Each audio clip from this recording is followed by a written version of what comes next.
Government service చేస్తూ లేదా ఉద్యోగ విరమణ పొందిన ఉద్యోగ ఉపాధ్యాయ మిత్రులకు జై హింద్. మిత్రులారా, సర్వీస్ మ్యాటర్స్పై నా ఛానల్ వీడియోలు చూస్తూ నా ఛానల్ను ఆదరిస్తున్న ప్రతి ఉద్యోగ ఉపాధ్యాయ మిత్రులకు పేరు పేరున ధన్యవాదాలు. చాలామంది మిత్రులు ఈ పెన్షన్ మరియు గ్రాడ్యుటీ, కమిటేషన్ మొదలగు వీడియోలు చూసి ఫ్యామిలీ పెన్షన్ వివరాలు తెలియజేయవలసిందిగా మెసేజ్లు, ఫోన్లు కూడా చేశారు. మీ అందరి సేవలో ఈ వీడియోలో ఫ్యామిలీ పెన్షన్ గురించి వివరంగా తెలుసుకుందాం. ఫ్యామిలీ అనేది ప్రతి వ్యక్తికి కష్టసుఖాలు పంచుకుంటూ జీవిత గమ్యం వరకు తోడు ఉండే ఒక గొప్ప బంధము. కాబట్టి మన ఫ్యామిలీ గురించి ఆలోచించడము, వారికి ఎలాంటి కష్టాలు రాకుండా చూసుకునే బాధ్యత కూడా మనదే కదా. మిత్రులారా, ఫ్యామిలీ పెన్షన్ 2 రకాలు. Number 1 higher rate of family pension, number 2 normal rate of family pension. ప్రభుత్వ ఉద్యోగం చేస్తూ లేదా పదవీ విరమణ తర్వాత మరణించిన ఉద్యోగి యొక్క స్పౌస్కు చెల్లించే family pension revised pension rules 1980 rule 50 ప్రకారము మరణించిన ఉద్యోగి కుటుంబానికి జీవనాధార నిమిత్తము ఫ్యామిలీ పెన్షన్ చెల్లించబడుతుంది. 85,240 బేసిక్ పే కలిగిన ఒక ఉద్యోగి సర్వీసులోనే 52వ ఏట మరణించాడు. ఆ ఉద్యోగి ఫ్యామిలీకి పెన్షన్ ఎలా చెల్లిస్తారు? ఉద్యోగం చేస్తూ మరణించాడు కాబట్టి ఈ ఫ్యామిలీకి హయ్యర్ రేట్ ఆఫ్ పెన్షన్ చెల్లిస్తారు. చూడండి, ఉద్యోగి చివరి basic pay 85,240. Higher rate of pension అంటే 50%, అంటే 50%. ఎంత అవుతుంది 50%? 85,240 ఇంటూ 50% ఈజ్ ఈక్వల్ టు 42,620 రూపాయలు. ఈ 42,620 రూపాయలకు ఆ కాలంలో ఉన్నటువంటి డిఆర్ ఇప్పుడు 22.75 ఉంది కదా, దాన్ని కలుపుకుంటే 9,696. అంటే 42,620 ప్లస్ 9,696 డిఆర్ కలుపుకుంటే 52,316 రూపాయలు ప్రభుత్వము ఈ కుటుంబానికి ఫ్యామిలీ పెన్షన్గా చెల్లిస్తుంది. నోట్: ఈ హయ్యర్ రేట్ ఆఫ్ పెన్షన్ ఫ్యామిలీకి 7 ఇయర్స్ వరకు లేదా ఆ ఉద్యోగికి 68 సంవత్సరాలు ఉండే వరకు మాత్రమే ఈ హయ్యర్ రేట్ ఆఫ్ పెన్షన్ చెల్లించబడుతుంది.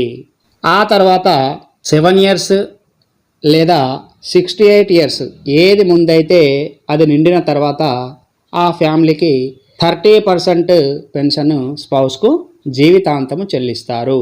చూడండి, 85,240 into 30% is equal to 25,572 plus DR కలుపుకుంటే 5818, టోటల్ 31,390 రూపీస్ చెల్లిస్తూనే ఉంటారు.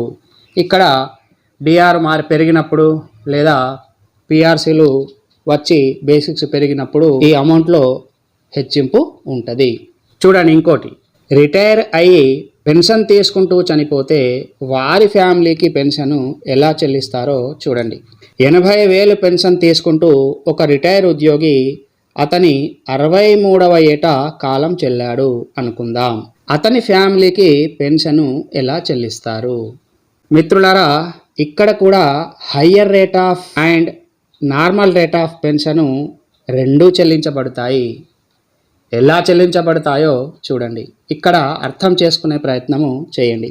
చనిపోయిన పెన్షనరు 61వ ఏట ఉద్యోగ విరమణ చేసి 63వ ఏట మరణించాడు, అంతే కదా. కాబట్టి 61 plus 7 is equal to 68 years. అంటే 68 సంవత్సరాలు నిండే వరకు ఆ ఫ్యామిలీకి 50% అంటే హయ్యర్ రేట్ ఆఫ్ పెన్షన్ను చెల్లిస్తారు. అంటే 68 మైనస్ 63, మరణించిన వయసు 63 కదా.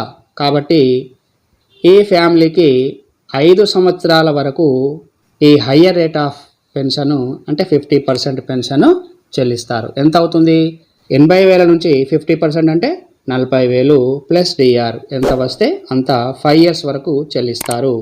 ఆ తర్వాత స్పౌస్కు జీవితాంతము నార్మల్ రేట్ ఆఫ్ పెన్షన్ అనగా 30% చెల్లిస్తారు. 30% అంటే ఎంత అవుతుంది?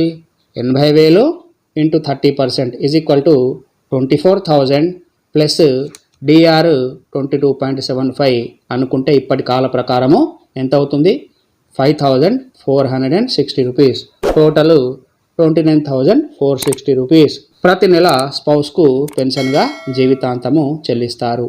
డిఆర్లు పెరిగినప్పుడు, న్యూ పిఆర్సీలు వచ్చినప్పుడు పెన్షన్లో హెచ్చింపు ఉంటుంది. రిటైర్ అయి పెన్షన్ తీసుకుంటూ చనిపోతే ఆ చనిపోయిన ఏజ్ను చూసి 68 ఇయర్స్ వరకు ఎంతకాలం అయితే మిగిలి ఉందో ఆ కాలానికి 50%, ఇక ఆ తర్వాత 30% ఫ్యామిలీ పెన్షన్ చెల్లిస్తారు. మిత్రులారా, ఇది గవర్నమెంట్ ఫ్యామిలీ పెన్షన్ లెక్క. అందరికీ అర్థమైందనుకుంటా. మిత్రులారా, ఈ వీడియోను లైక్ చేయండి, నా ఛానల్ను తప్పకుండా సబ్స్క్రైబ్ చేసుకోండి. ప్రతి ఉద్యోగికి ఈ అతి ముఖ్యమైనటువంటి పెన్షన్ వీడియో చేరే వరకు ఈ వీడియోను షేర్ చేస్తూనే ఉండండి. అతి త్వరలో మరొక ముఖ్యమైన సర్వీస్ మ్యాటర్పై మీ సేవలో ప్రత్యక్షమవుతాను. అప్పటి వరకు సెలవు. జై హింద్.